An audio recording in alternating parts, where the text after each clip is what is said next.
Hello, this is a brief overview of the PD session on screencasting led to faculty this morning by Roxanne McKnight and Jessica McCallum.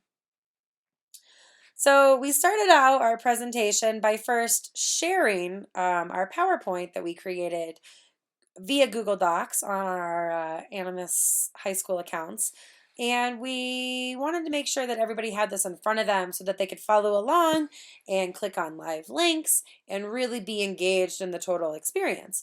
And our main goal for today was to make sure that they understood, why we were doing this, how this could be used, and how it makes everything that we do, from mini lessons to support materials for our students, how it really benefits all of our students in our classroom.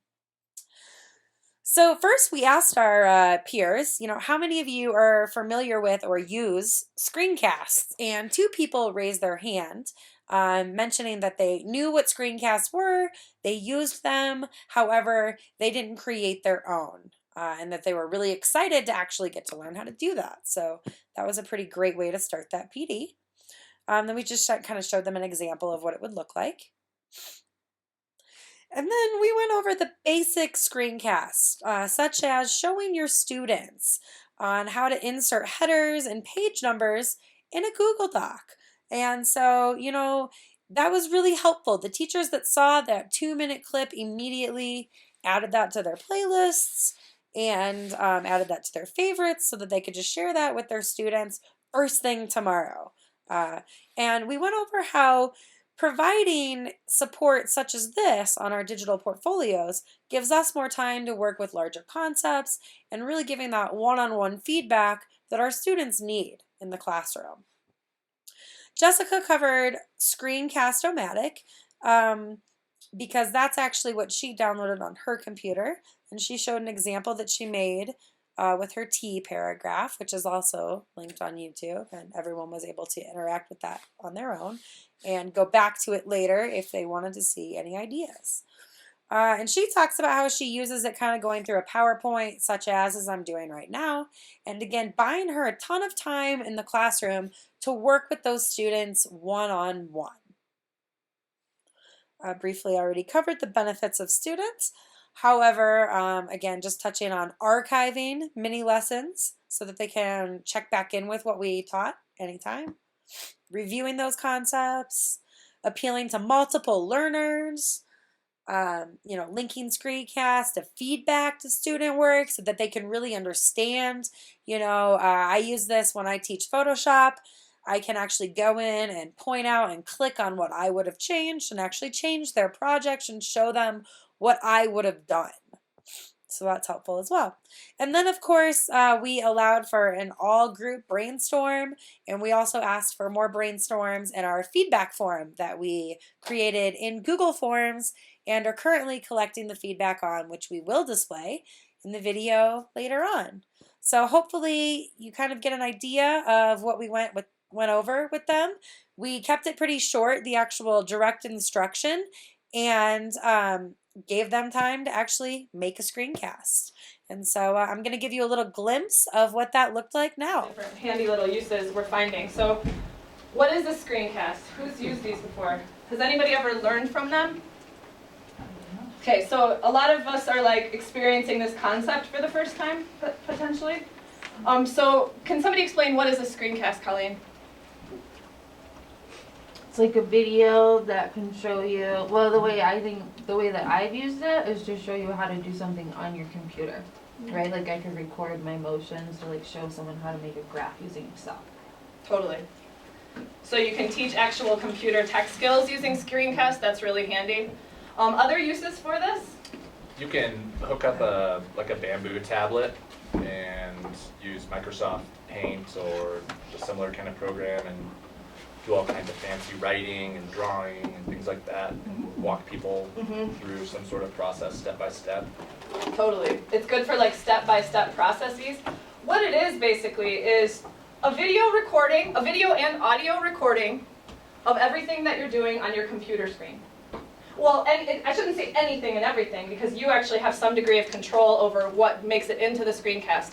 You can pause play as you go through different things and have different windows open, and so that you're compiling kind of footage, if you will, of yourself taking or doing something on the screen that you want your students to see. You also have the option of having a little webcam action to put yourself in the frame, and of course your voice is being recorded. So it's not just like them seeing a piece of paper, but rather having your voice guide them through what it is that you're doing on the screen. Okay, do you want to set this one up a little bit? So how many of you love teaching the exact same skill, like more than 3 times in a day? Yeah. Okay, so I thought of this when I go back to teaching the 4 classes of freshmen, because I get a lot of questions like, how do I save, or how do I insert that header again? So this is an example right here. I'm going to show you a little example screencast of how you could actually use it in your class to avoid basic tech questions, allowing you more time to deal with more conceptual ideas, or help your struggling students, or give those students that want to take it to another level some ideas for that. So this frees you up. We'll watch a little clips there. You're going to love this one. Hello, ninth graders. I am going to show you how to. And you want to go to your Google Apps. Go ahead and give that a click. And go down to your Google Drive. And here you want to go to over here. Make sure again Animas. And you're going to go ahead and create a new document. And if we had done this recently, we could have called it something like mid-project assessment. And maybe you did a self-eval. All right. So then we've got our title here. And if we have to close out and come back, it's automatically saving just in our Google Drive. So the first thing we want to do is go to Insert. And the first thing, absolutely, you have to go in and insert that header. Go ahead and put your full name. And then it's a good idea to put what class you're in case you leave it behind. Not that that would ever happen. And then maybe even go ahead and restate exactly what it is. You could put self-evaluation if you wanted to. And then definitely you want to add the date. So yeah, you can imagine how cool it would be if you had a bunch of these compiled, so that when kids ask you, how do I insert headers and footers, or fill in the blank for your content area, you're like, oh, here's a link, or go on my YouTube channel and find the screencast called Inserting Headers and Footers. Another thing that I've been trying to work towards, and we've actually, Voltron has been kind of engaged in a conversation for a while now about how cool would it be to have a bunch of writing craft skills just compiled to send kids to, or to link in the margins of our feedback to writing, so that rather than teaching the whole class how to use a semicolon, you're only really directing the kids who don't know how to use a semicolon. So it really helps like maximize differentiation in that sense, because you're not necessarily teaching everything to everybody and using people's class times to do it. So I've been trying to kind of initiate this with my project, where maybe we can collaboratively as a department have a bunch of these that we share with each other, so that a kid that is struggling, for example, with a T paragraph structure, you know, half your class has it, some of them don't.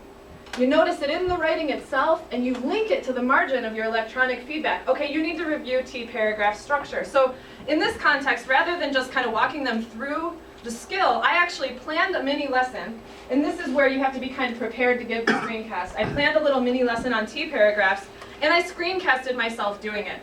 Super easy. I'm only going to show you like 20 seconds so you guys get the idea. This one I did make with Screencast-O-Matic. Did you see I was drinking tea? Yeah. Oh, hello there.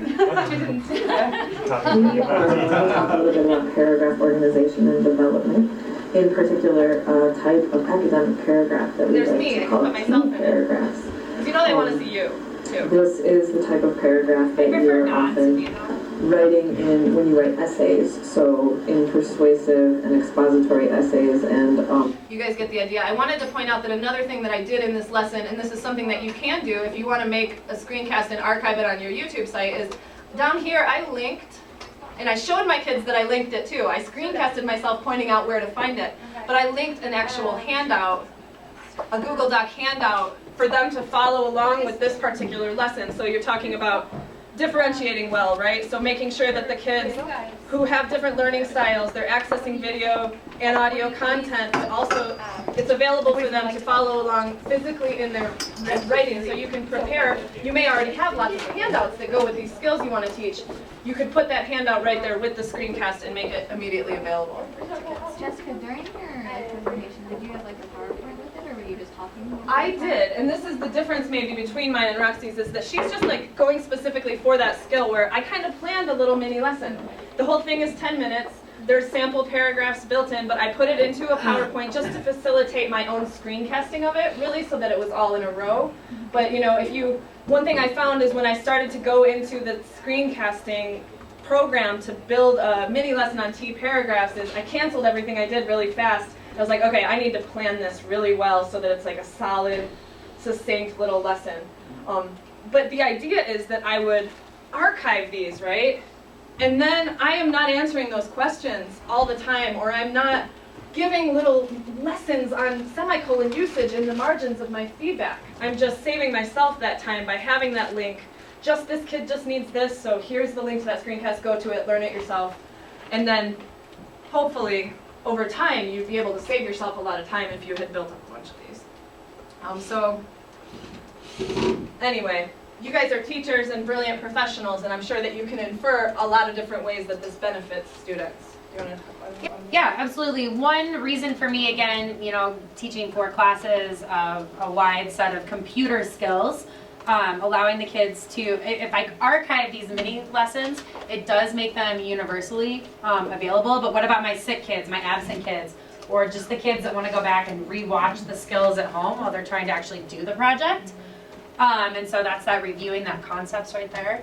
The audio and visual content appeals to multiple learning styles. I think that this is one way to get them really, really engaged. And sometimes I move too quickly in my class. Sometimes I move, you know, too slow, and they wish I would speed it up a little bit.